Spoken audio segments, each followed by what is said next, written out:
Close your eyes and imagine this. You're huddled in a small room in ancient Rome on the coldest night of winter, sometime around 15 AD. Outside, snow falls silently on marble columns and terracotta roofs. The city is quieter than you've ever heard it, the usual noise of merchants and carts and arguments muffled by the thick blanket of snow. Inside your small apartment on the third floor of an insula, a cramped building where most of Rome's population lives, a single brazier glows with precious charcoal. Your wife sleeps pressed against you under two wool blankets that smell of lanolin and smoke. Your two children are between you, their small bodies radiating the only reliable heat you have. The brazier casts dancing shadows on the cracked plaster walls. The wind howls through gaps in the wooden shutters, and you wonder, as you've wondered every winter night of your life, will the charcoal last until dawn? Will the clay pipes that bring water to the fountain downstairs freeze and burst?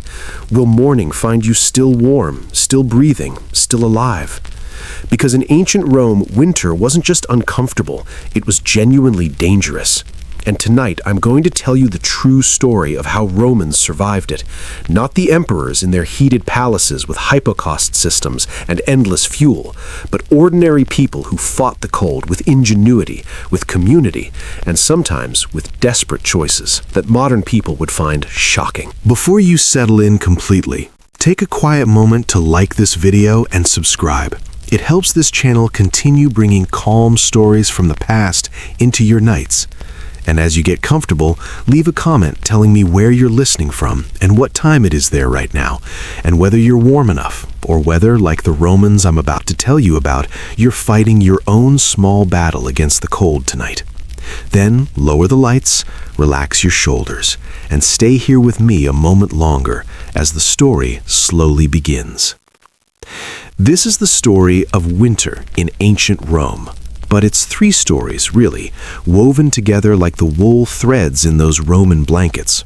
First, it's the story of an ordinary winter night in the city of Rome itself, how families stayed warm, how buildings were heated, how people adapted to cold that would have killed them without the right knowledge. Second, it's the story of Rome's relationship with winter as a civilization, the infrastructure they built, the innovations they created, the surprising ways they understood cold even without modern science.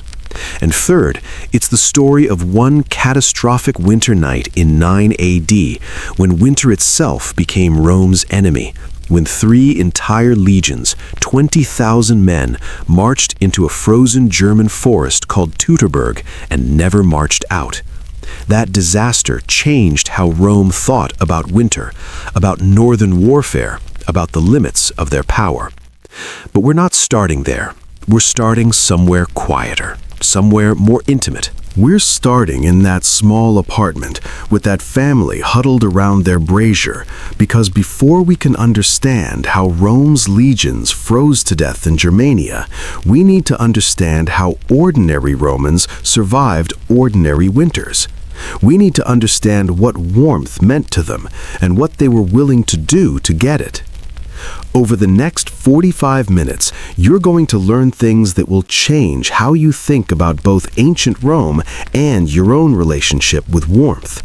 You're going to discover why Romans didn't have chimneys and what they used instead. You're going to learn about the Hypocaust system that heated bathhouses and villas and why it was one of Rome's greatest engineering achievements. You're going to meet a man named Lucius, a fictional soldier based on very real archaeological and historical evidence, who will take us through his last winter night in the Teutoburg Forest, a night when the temperature dropped so low that men froze standing up, when Germanic warriors who knew how to survive in those forests picked off Roman soldiers one by one, when the greatest military machine the ancient world had ever seen was brought to its knees not by superior tactics, but by superior adaptation to winter. You're going to understand why the Germanic tribes who lived in the frozen north had such a massive advantage over Roman armies who came from warmer climates. And you're going to learn how Romans eventually adapted the hard lessons they learned, the changes they made to equipment and strategy, the ways they tried to fight winter as an enemy. But most of all, you're going to understand something fundamental about human survival. How much of civilization is just the story of humans fighting cold? How much of history has been shaped by who could stay warm and who couldn't? And how the simple act of making it through a winter night in 15 AD required more courage, more knowledge, and more luck than most of us realize. So settle deeper into your warmth. Feel how easy it is for you to be comfortable. And let me take you back to a time when warmth was precious, when winter killed, and when survival was never guaranteed. Let's stay in Rome itself first, in that city of marble and wood and a million people, during the winter months of December through February. The Romans called winter hiems, and they feared it. Not with the panic of people facing something unknown, but with the weary resignation of people who knew exactly what was coming and exactly how hard it would be.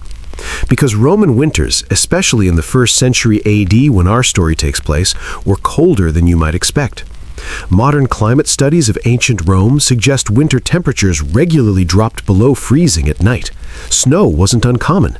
Ice formed on fountains and aqueducts. And the city, this magnificent capital of an empire that stretched from Britain to Egypt, had to figure out how to keep 1 million people alive through months of genuine cold with technology we would consider primitive. They couldn't flick a switch and heat their homes. They couldn't turn a thermostat dial.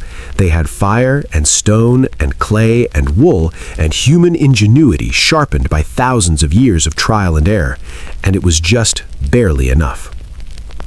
Most Romans, maybe 90% of the city's population, lived in buildings called insulae.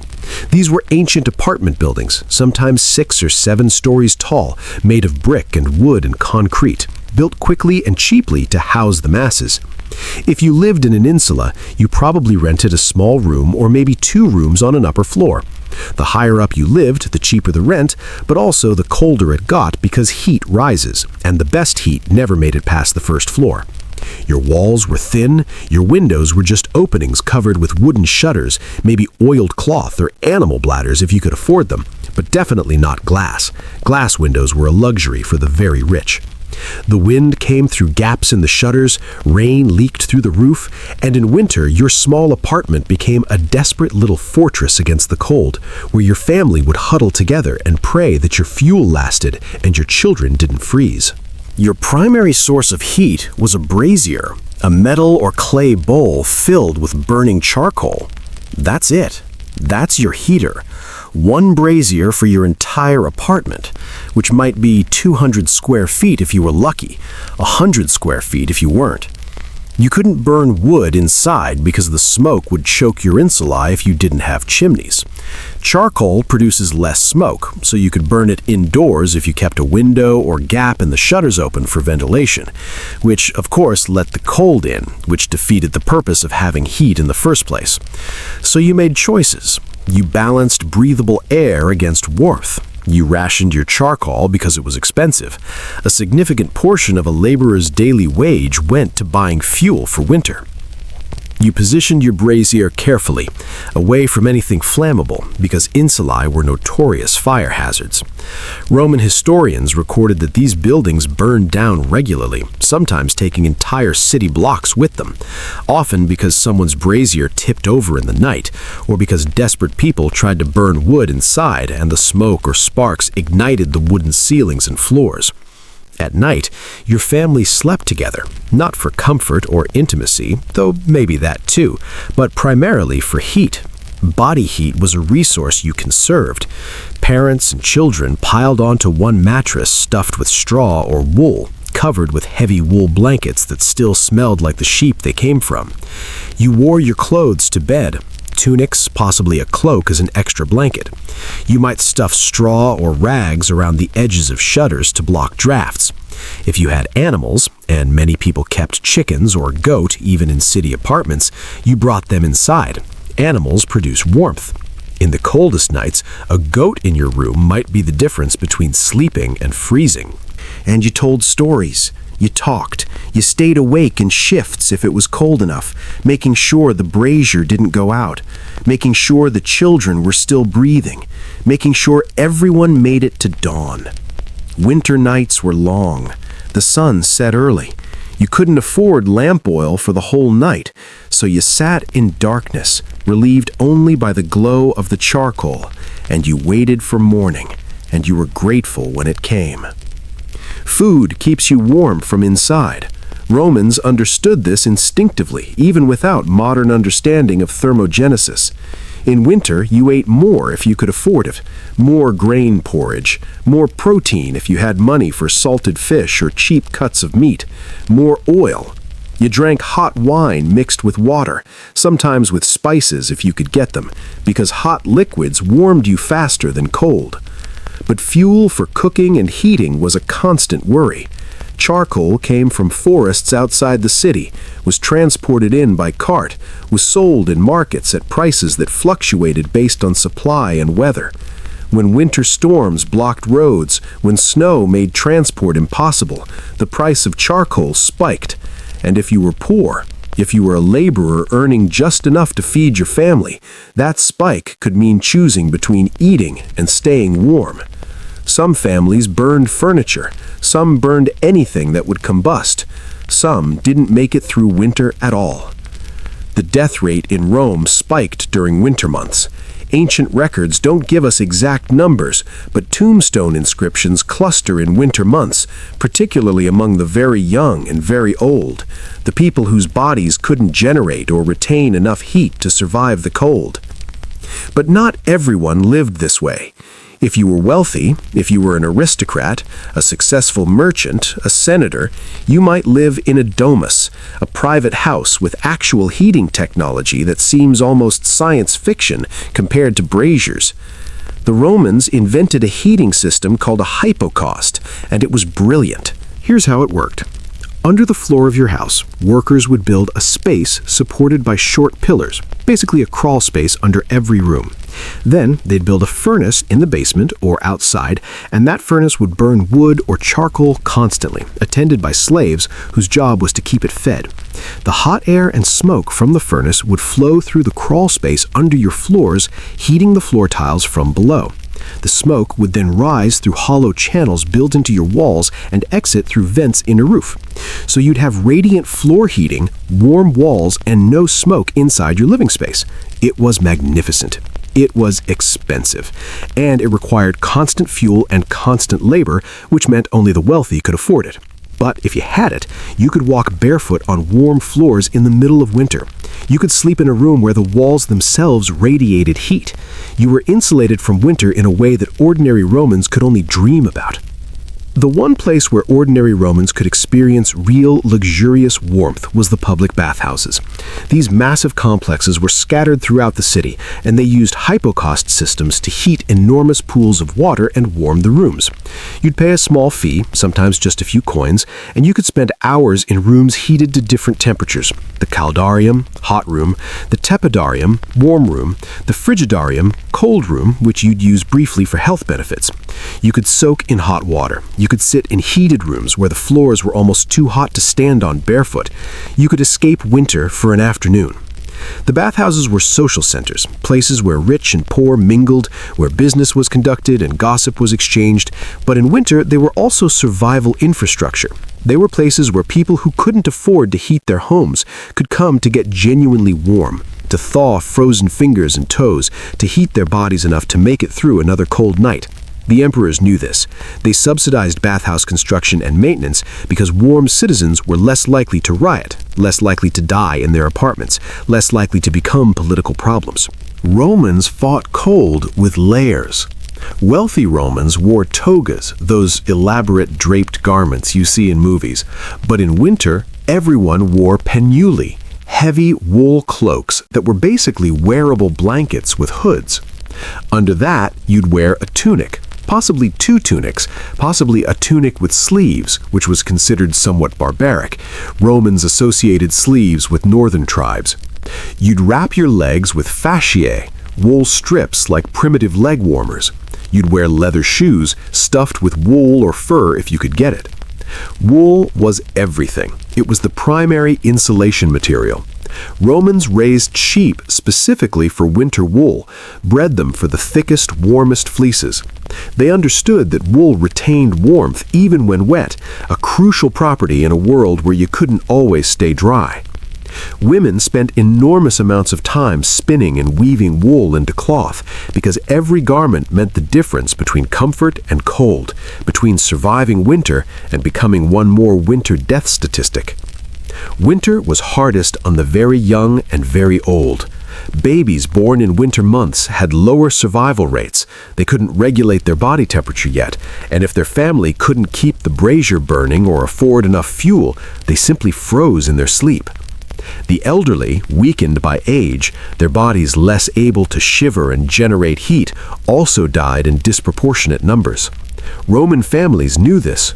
They swaddled babies in multiple layers of wool, kept them close to mothers' bodies constantly, sometimes kept them in bed with the whole family for months. They gave the elderly the warmest spots near the brazier, the thickest blankets, the first portions of hot food. But sometimes it wasn't enough.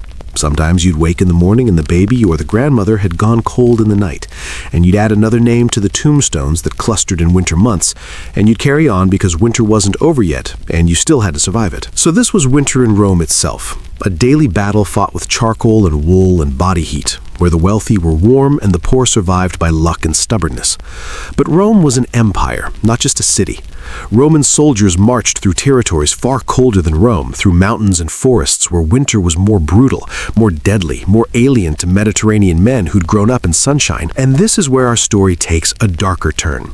Because in the year 9 AD, 3 Roman legions marched into the frozen forests of Germania, and winter became not just an inconvenience, not just a hardship, but an active enemy that conspired with Germanic warriors to destroy them completely. Let me tell you about Lucius. Let me tell you about Teutoburg. Let me tell you about the night winter killed 20,000 Roman soldiers. The year is 9 AD. Rome has been trying to conquer Germania, the territories east of the Rhine River, the lands of the Germanic tribes, for decades. It's not going well.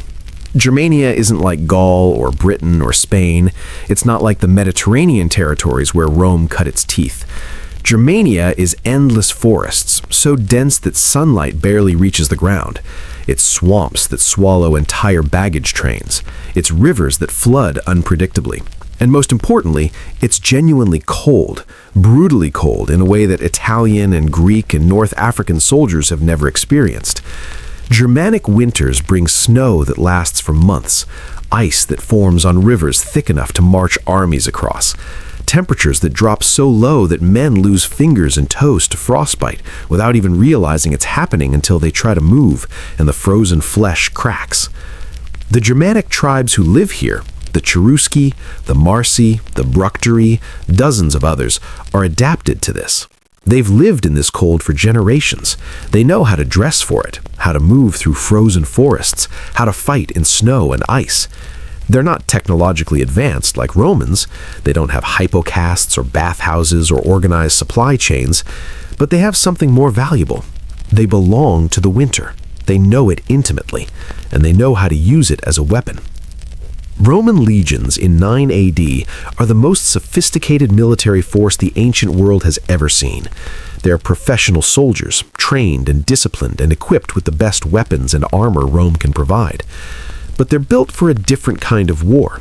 They're built for set-piece battles on open ground, for sieges of fortified cities, for campaigns in climates where you can forage for food and water year-round, where supply lines can function reliably, where winter is a minor inconvenience, not an existential threat.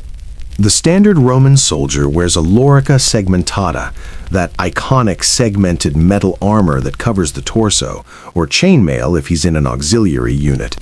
He wears a helmet, carries a large rectangular shield, a short sword called a gladius, and 2 throwing spears called pila. His legs are bare or covered with light leather greaves. His feet are in caligae, military sandals with hobnailed soles for traction. This equipment is brilliant for Mediterranean warfare. It's utterly inadequate for Germanic winter. Let me introduce you to Lucius. He's not a real person. I'm creating him, but he's based on very real evidence from Roman military records, archaeological finds, and historical accounts. Lucius is 28 years old, a soldier in the 17th Legion, originally from a small town near Rome. He's been in the army for 8 years, has fought in campaigns in Pannonia and Dalmatia, considers himself experienced and tough. He signed up for 25 years of service in exchange for Roman citizenship and a land grant when he retires. He's planning to make it through his remaining 17 years, marry a girl he knew back home, and settle down to farm his land grant. In September of 9 AD, his legion is camped in Germania under the command of Publius Quintilius Varus, the Roman governor of Germania. They've had a quiet summer, some skirmishes with local tribes, nothing major. Varus is planning to march the legions back to their winter quarters west of the Rhine before the weather turns, because everyone knows you don't campaign in Germania during winter. You simply don't. But then word comes of a rebellion among allied tribes to the north. Varus decides to make a quick march north to suppress it before retreating for winter. It's September. They have time. It should be fine. Lucius, with all his experience, with all his Mediterranean instincts, doesn't realize that he's marching to his death. 3 legions, the 17th, 18th, and 19th, plus auxiliary units and camp followers, about 20,000 soldiers and maybe 10,000 civilians, pack up and begin marching north into unfamiliar territory.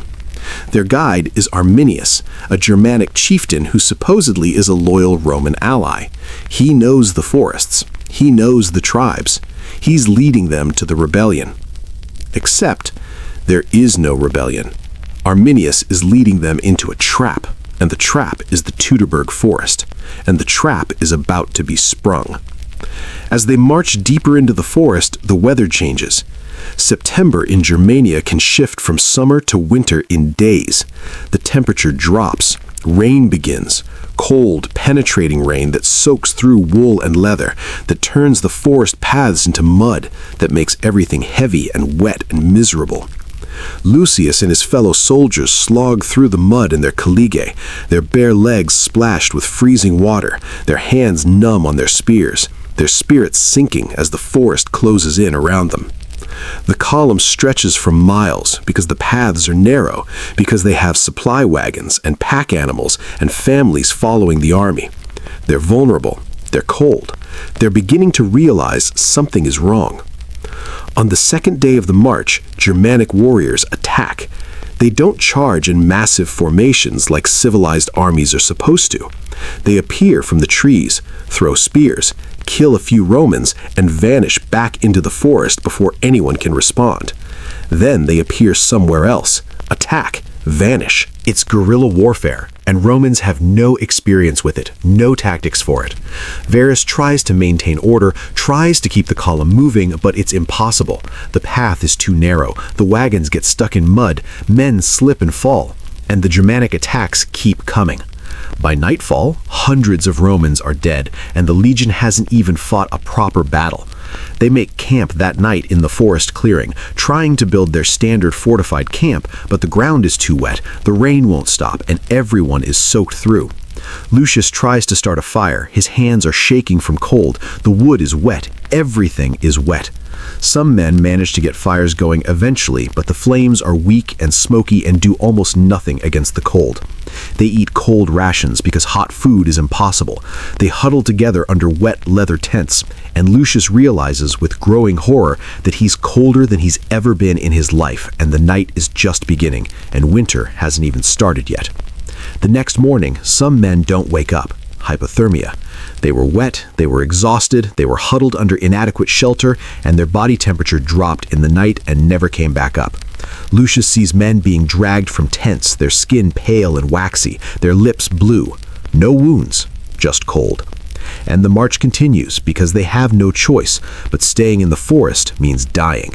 The Germanic attacks intensify, the rain turns to sleet, then to wet snow, the temperature drops further. Men start to lose fine motor control, their fingers won't grip their weapons properly, their feet go numb in their open sandals, their exposed legs turn red, then white, then begin to show signs of frostbite.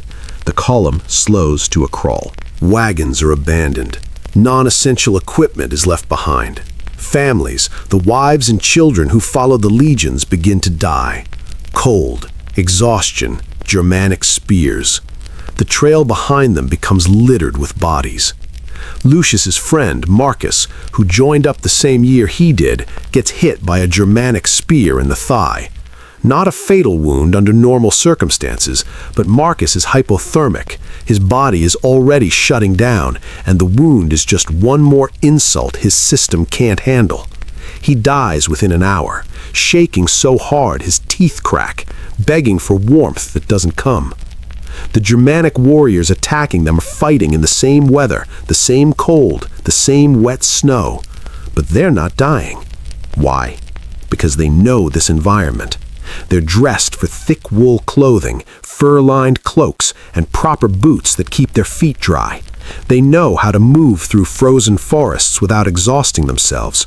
They know where to find shelter, how to start fires even in wet conditions, how to identify early signs of frostbite and hypothermia. They know to keep moving, to stay dry if possible, and if not possible, to get dry as soon as you can. They know this cold intimately because they live in it 9 months of the year.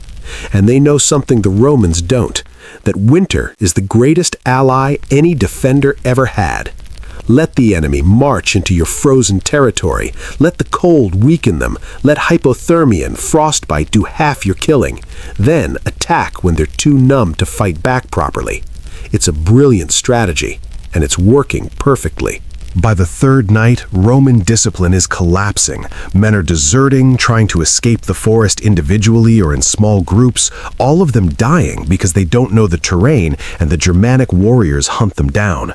Officers are trying to maintain order, but even they're hypothermic. Even they're making bad decisions because cold impairs judgment as surely as it impairs motor control. Lucius's legion tries to build another fortified camp, but most men are too exhausted and cold to dig properly. The ramparts are half-height, the ditches are shallow. Germanic warriors attack the camp directly that night, something they never did before because Roman fortified camps are supposed to be impregnable, but this camp isn't. The defenses are weak, the defenders are hypothermic and starving, and many of them can't feel their fingers well enough to hold swords. The Germanic warriors pour over the ramparts, hand-to-hand fighting in darkness, in snow, in cold so intense that blood freezes on blades. Lucius fights. His training takes over even though his body is failing. He kills 2 Germanic warriors, blocks a spear thrust that would have taken his throat, rallies the men around him to hold a section of rampart. But it's not enough. The camp is overrun. Men are dying everywhere. Officers are being targeted and killed. Varus, the commander, realizes the battle is lost and commits suicide rather than be captured, a point of honor in Roman military culture. The legions break completely. Lucius runs. He doesn't want to. He's a professional soldier. Running is disgrace. But everyone is running now, streaming into the forest in the darkness, and survival instinct overrides pride. He runs until he can't run anymore, until his legs give out and he collapses in the snow at the base of a massive oak tree. He's alone. He can't hear fighting anymore, just wind and his own ragged breathing. His armor is gone. He shed it while running because it was too heavy. His sword is gone. He's wearing just his wet tunic, and he's shaking so violently that he bites his tongue and tastes blood. He knows he's dying. He's felt men die from cold before, these past 3 days. He knows the signs. First, you shiver violently. Then the shivering stops, which seems like relief but actually means your body is giving up. Then confusion, then drowsiness, then sleep, then death. The shivering has stopped. He tries to stand, to keep moving, but his legs won't obey. He slumps against the tree. Snow is falling on his face. He's surprisingly not in pain, just very, very tired, and very far from home. He thinks about the girl he was going to marry. He thinks about the land grant he'll never claim. He thinks about his mother, who will never know what happened to him, who will wait for letters that won't come. He thinks strangely about the brazier in his childhood home, the one his family huddled around during winter nights in Rome. How warm it was. How he'd press his hands to the clay sides until they hurt from the heat. How his mother would warm wine for them on cold mornings. He would give everything. Every year of service, every coin he saved, every hope he's ever had to feel that warmth again. Just for a moment, just to remember what it felt like to be warm. But there is no warmth. There is only snow and darkness and the cold pressing in from all sides. His eyes close. The snow continues to fall, slowly covering him, and Lucius, 28 years old, 17 years away from his pension, 8 years of faithful service to Rome, freezes to death under an oak tree in a German forest whose name he never learned, killed not by Germanic steel, but by winter itself, by cold he had no preparation for and no understanding of, by an enemy his Mediterranean training never prepared him to fight. By the time the Battle of Teutoburg Forest is over, 3 entire legions are destroyed. Out of 20,000 soldiers and 10,000 camp followers, fewer than a handful make it back to Roman territory alive. The rest are dead, killed in fighting, killed by cold, killed trying to escape. The Germanic tribes mutilate some of the bodies, crucify captured officers, perform ritual sacrifices to their gods using Roman prisoners. But most of the dead simply lie where they fell, in the forest and the swamps, and slowly disappear under leaves and snow and time. The eagle standards of 3 legions, sacred objects, symbols of Rome's power and honor, are captured by the Germanic tribes. This is unthinkable. This is catastrophic. When news reaches Rome, Emperor Augustus is so distraught that he supposedly bangs his head against the palace walls, shouting, "Quintilius Varus, give me back my legions!" But the legions are gone. The 17th, 18th, and 19th are never reconstituted. Those numbers are retired from Roman military use forever as a mark of shame and respect for the dead. And Rome learns, in the hardest way possible, that winter in Germania is not like winter in Rome. That northern cold is a weapon they don't know how to fight. That you cannot conquer people who are adapted to their environment when you are not. This is the story that Rome never forgets. Teutoburg becomes legendary, not as a glorious battle, but as a cautionary tale, as proof that Roman military might has limits, that there are places the legions cannot go, that winter can defeat armies as surely as any human enemy. But here's what's fascinating. Rome doesn't give up. They don't abandon Germania completely. They learn. Slowly, painfully, they adapt. They study winter, they change their equipment, they learn from their enemies. And in the years after Teutoburg, Roman armies return to Germania, and this time, some of them survive winter. Let me tell you how they did it. Let me tell you about the lessons Rome learned from frozen corpses in German forests. By the time the Battle of Teutoburg Forest is over, 3 entire legions are destroyed. Out of 20,000 soldiers and 10,000 camp followers, fewer than a handful make it back to Roman territory alive. The rest are dead, killed in fighting, killed by cold, killed trying to escape. The Germanic tribes mutilate some of the bodies, crucify captured officers, perform ritual sacrifices to their gods using Roman prisoners. But most of the dead simply lie where they fell, in the forest and the swamps, and slowly disappear under leaves and snow and time. The eagle standards of 3 legions, sacred objects, symbols of Rome's power and honor, are captured by the Germanic tribes. This is unthinkable. This is catastrophic. When news reaches Rome, Emperor Augustus is so distraught that he supposedly bangs his head against the palace walls, shouting, "Quintilius Varus, give me back my legions!" But the legions are gone.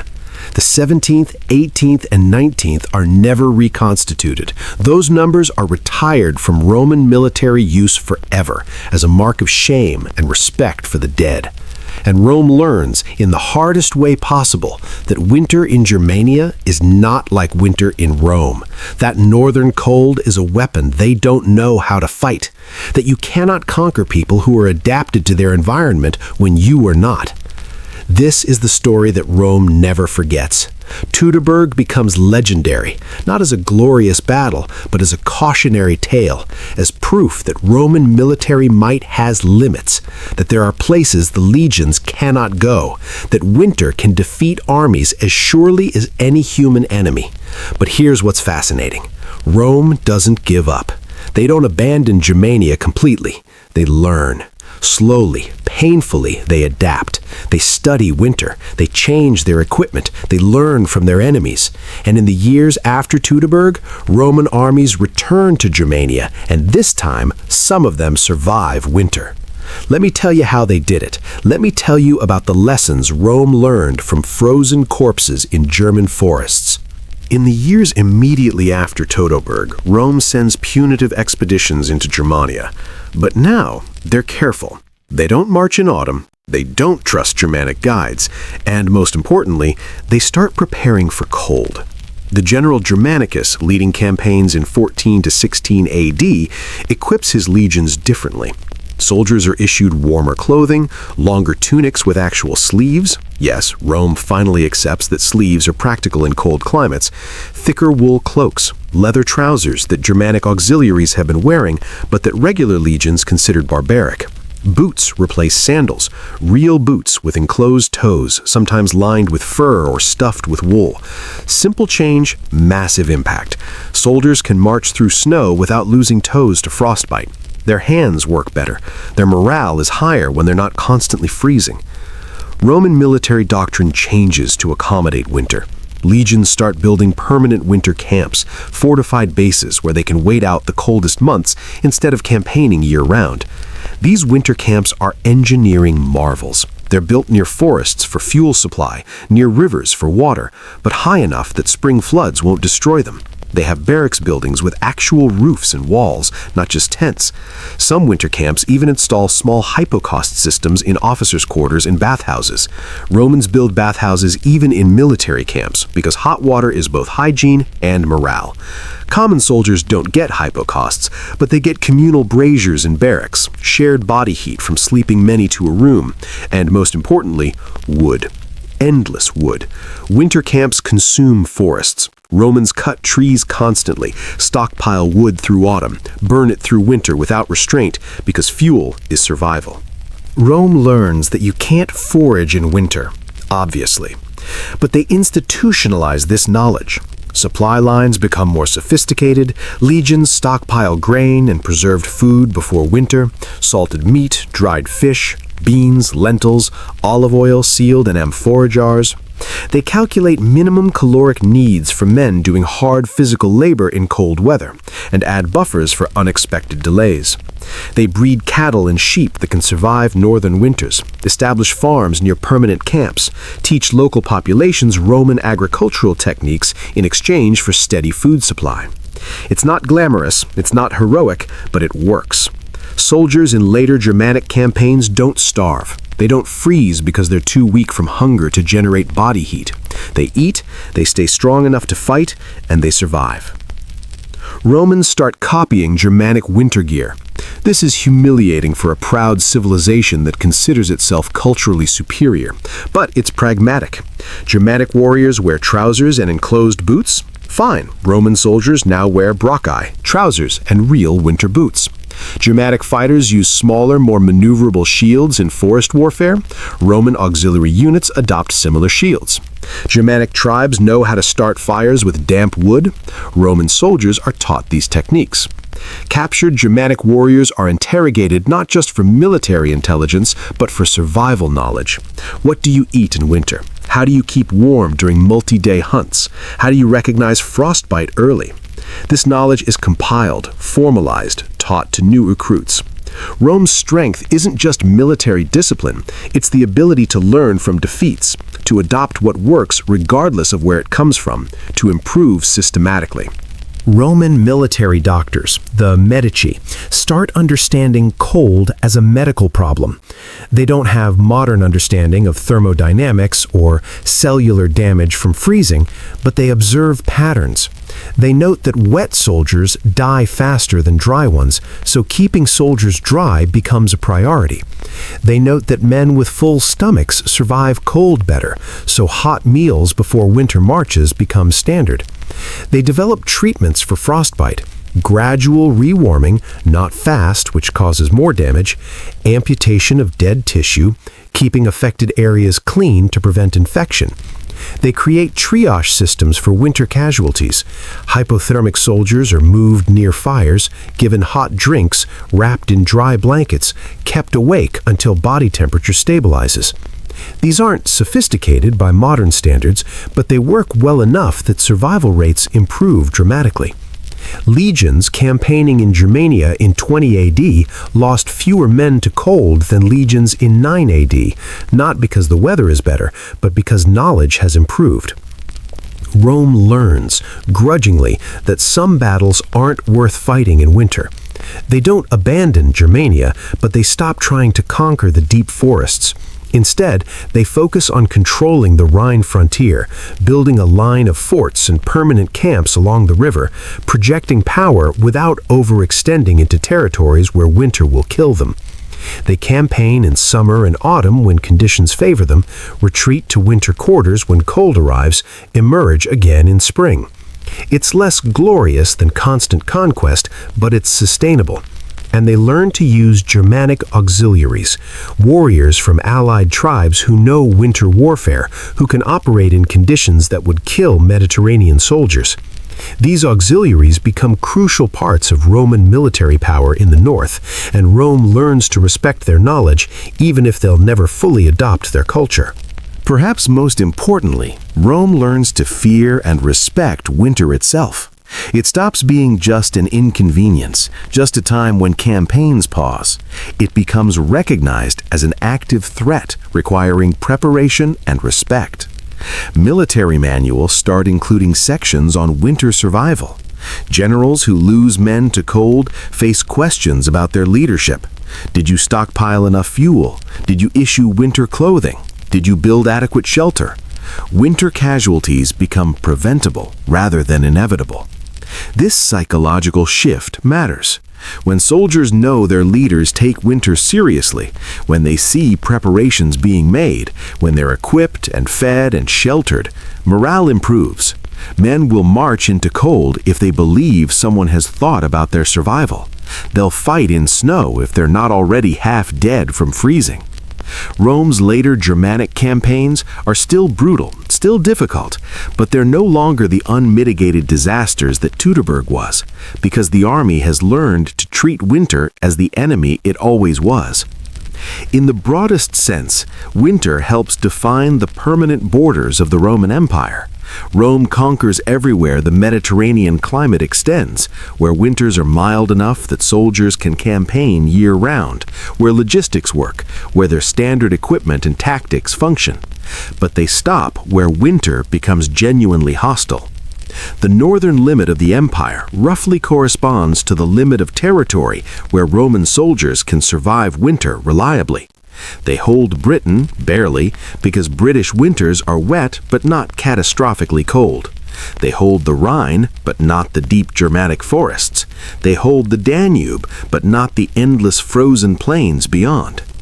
Winter becomes the invisible border, the line where Roman power meets an enemy it can defeat locally, but never conquer completely.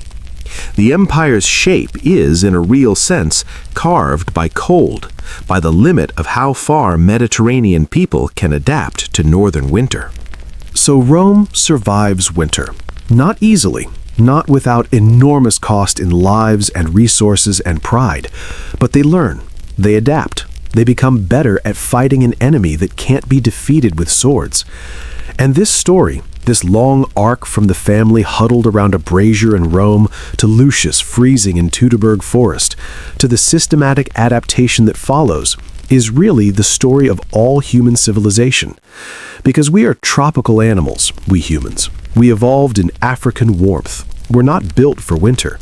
We don't have fur or thick fat layers or hibernation instincts, but we have ingenuity. We have the ability to learn from mistakes. We have culture that transmits knowledge across generations. We invented fire and clothing and shelter and eventually central heating. We learned to survive in environments that should have killed us.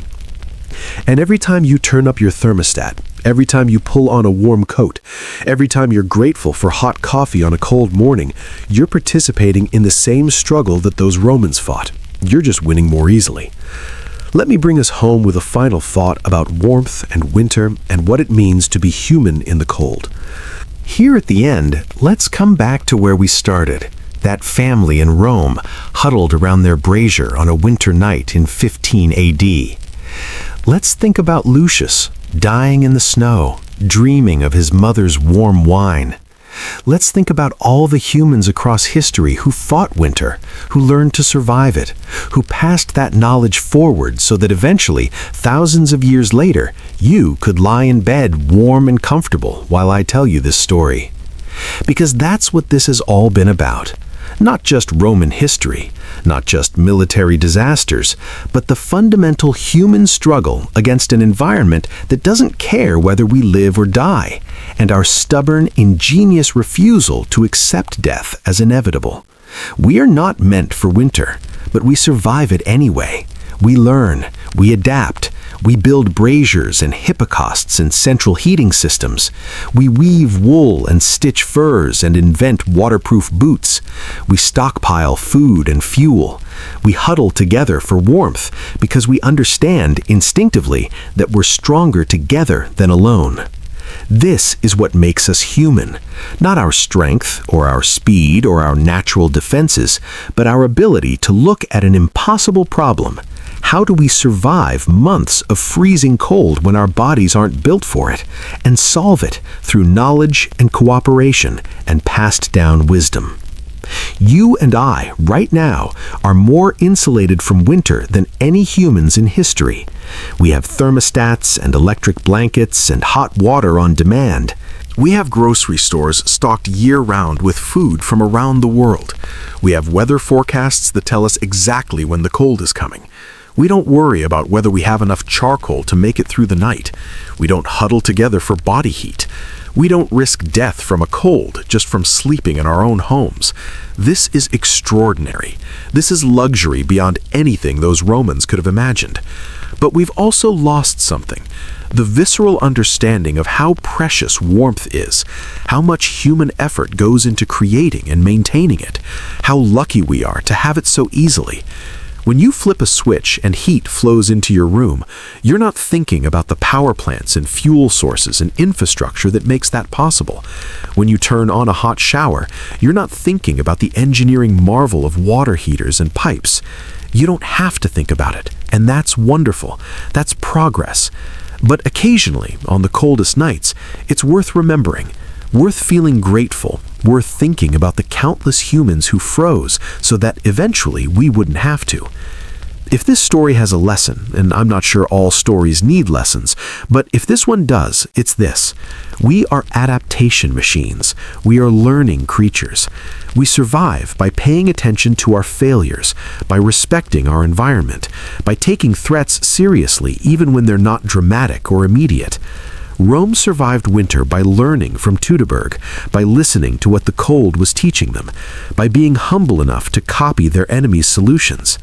That family in the insula survived by rationing fuel carefully, by planning ahead, by helping each other through long nights. This same pattern repeats across all human challenges. We fail, we learn, we try again with more knowledge. Sometimes we succeed. Sometimes we fail again but learn more. Slowly, generation by generation, we get better at surviving what should kill us. And this is still happening. Climate change is teaching us about our environment's limits. Pandemics teach us about public health. Economic crises teach us about social structures. We learn slowly, imperfectly, with many casualties along the way. But we do learn, eventually, if we pay attention. Now, here's where I need your help, and I'm genuinely excited about this. If you enjoyed traveling back to that frozen Roman night with me, if Lucius's story stayed with you, if you found yourself thinking differently about your own warmth, tonight I want to know what ancient story you'd like to hear next. Because history is full of these moments, quiet, human moments that textbooks skip over, but that reveal what it really meant to live in the past. So drop a comment right now, and I mean right now while it's fresh in your mind, telling me what topic from the ancient world you want me to explore next. Maybe you're curious about how ancient Egyptians survived the desert heat, the opposite problem from Roman winter, but just as deadly. Maybe you want to know what it was like to be on a Viking longship during a storm, fighting waves that could swallow you whole. Or perhaps a knight in a medieval castle during a siege, running out of food, watching the walls, wondering if dawn will come before the enemy does. Maybe ancient Chinese soldiers marching the Silk Road, or what sailors on Phoenician trading ships feared most, or how gladiators actually lived between fights. Not the battles themselves, but the waiting, the training, the quiet terror. The possibilities are endless, and here's what makes this exciting.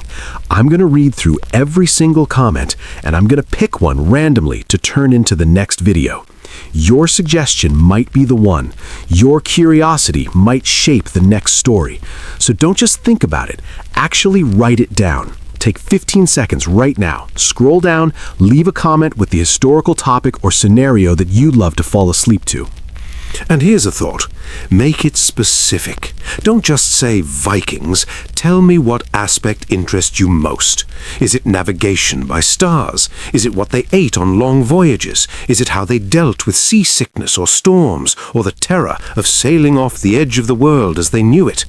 The more specific you are, the more likely I am to get excited about researching it, and the better the story will be if yours gets chosen. As you settle into sleep tonight, warm and safe, spare a thought for all the humans who weren't. For the families huddled around failing braziers, for the soldiers freezing in forests far from home, for the children who didn't make it through winter, for all the struggles and solutions and hard-won knowledge that eventually, improbably, got us from burning charcoal in clay bowls to climate-controlled bedrooms. You are the beneficiary of thousands of years of humans fighting cold and slowly, incrementally, winning.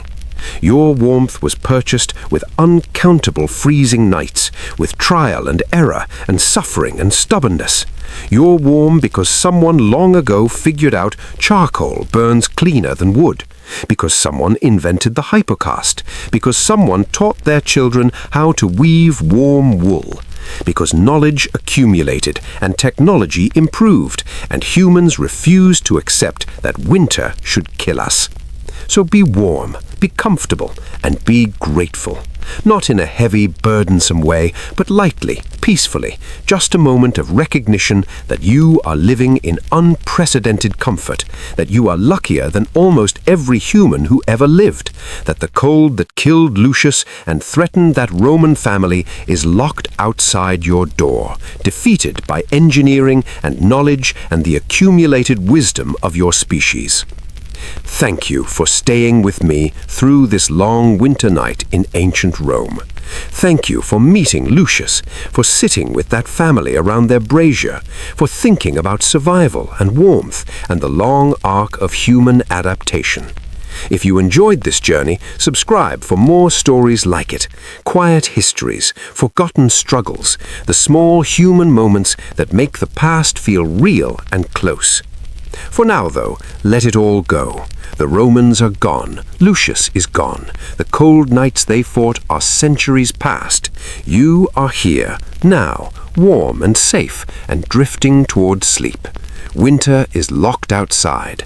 The story is complete, and you have earned your rest.